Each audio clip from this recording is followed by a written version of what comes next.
What if the person you laughed at in the gym had walked through fire for the very freedom you enjoy today? What if the excuse you mocked wasn't weakness, but the silent testimony of a war survivor? Today, you'll hear the story of a soldier whose courage was hidden beneath scars, and how one colonel's cruel remark turned into the lesson of his life. Stay with me, because this story will grip your heart until the very last second. The base gym was filled with the usual clatter of weights, pounding boots on treadmills, and the sharp whistle of the PT instructor keeping cadence. It was just another mandatory physical training session, except for one soldier standing quietly near the back. Her name was Sergeant Elena Ramirez. She wasn't flashy, wasn't loud, and never seemed to draw attention. But today, all eyes turned her way. When the group lined up for the 5-mile endurance run, Elena raised her hand, requesting to be excused. Her voice was calm but steady. "Sir, I'm not cleared for long-distance runs. Doctor's orders." The colonel, a tall, iron-faced man named Colonel Briggs, turned and looked at her with a sneer. His voice was sharp enough to cut glass. "Doctor's orders, or your own laziness? This is the military, Sergeant. We don't hand out medals for excuses."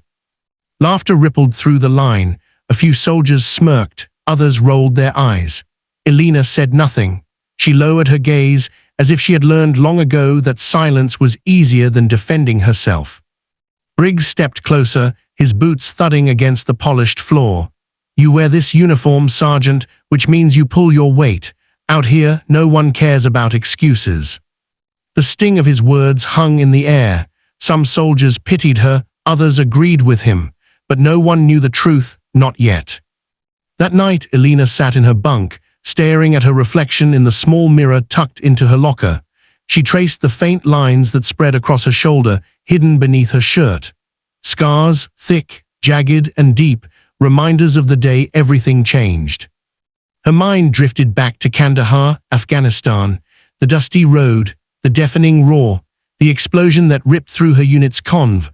She remembered being thrown against steel, shrapnel tearing through her flesh, and the silence that followed, broken only by her own gasping breath and the cries of her brothers in arms.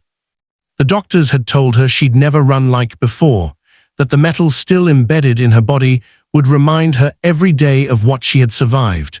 But Elena didn't complain. She carried her pain quietly, choosing dignity over sympathy. Still, the colonel's words cut deeper than any shrapnel. For the first time in years, Elena felt the weight of shame, not for what she couldn't do, but for the scars she had tried so hard to hide. The next morning, the unit gathered again for PT Briggs, still fuming from what he called Sergeant Ramirez's weak excuse, barked orders louder than usual. Soldiers sprinted, climbed ropes, dragged weighted sleds, sweat pouring, lungs burning. Elena stayed to the side, working quietly on strength drills her doctor had approved. Some soldiers gave her side glances, remembering yesterday's confrontation. The whispers followed her like shadows. Finally, Briggs snapped. "Ramirez, front and center." She froze for a second, but stepped forward, her boots echoing across the concrete. "Tell them," Briggs demanded, pointing at the assembled soldiers. "Tell them why you think you're too special to run with your unit." The gym went silent.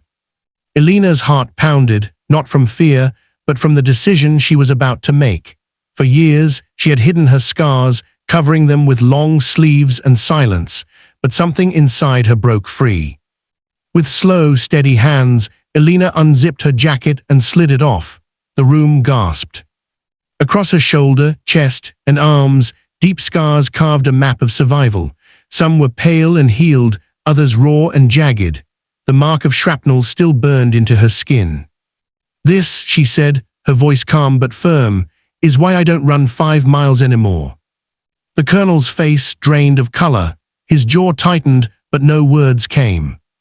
Elena continued, her voice steady but filled with emotion. 3 years ago, my convoy was hit. I woke up under twisted steel with shrapnel in my chest. They told me I'd never serve again, but I fought my way back here, not for myself, for the brothers we lost that day. I may not run your miles, Colonel, but every breath I take in this uniform is a battle I've already won. The silence in the gym was deafening. Soldiers who had laughed yesterday now stood frozen, shame washing over their faces. Some swallowed hard, eyes glistening. Even Colonel Briggs, the man who had mocked her, stood stiff, struggling to meet her gaze. For the first time, his authority felt small against the weight of her truth. He finally spoke, his voice quieter, almost humbled. "Sergeant Ramirez, carry on." But the respect in his eyes said more than his words ever could. From that day forward, whispers about Elena Ramirez changed. She was no longer the soldier with excuses. She became the soldier who carried invisible weight and never let it stop her from serving. And Colonel Briggs, he carried his own lesson. Never again would he mistake scars for weakness. Scars tell stories, not of weakness, but of battles fought and survived. Sergeant Elena Ramirez taught her entire unit, and her colonel, that true strength isn't always in the miles we run or the weights we lift, it's in the courage to stand tall despite the pain we carry. So the next time you see someone struggling, don't rush to judgment. Because behind every scar, there's a story, and behind every story, there's a warrior.